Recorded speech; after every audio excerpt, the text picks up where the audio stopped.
আমি মটমটিয়ার ঘন ঝোপে দাঁড়িয়ে কথা বলছি। আপনারা নিশ্চয়ই দেখতে পাচ্ছেন অনেক জন্মেছে এখানে।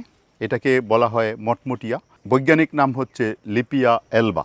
আমি আগে এই উদ্ভিদ নিয়ে কথা বলেছিলাম, এই উদ্ভিদের ঔষধি গুণ নিয়ে কথা বলেছিলাম, এর পাতা চায়ের লিকারের সাথে কিভাবে একটা চমৎকার চা তৈরি করা যায় সেটা নিয়েও কথা বলেছিলাম। যাই হোক, আজকে এর অন্য একটা গুণ নিয়ে আপনাদের সাথে কথা বলবো। এই উদ্ভিদটি যখন, এর কাণ্ডটি যখন ভেঙে দেওয়া হয়, ভেঙে দিলে মটমট করে শব্দ হয়, এই জন্য এটাকে মটমটিয়া বলা হয়।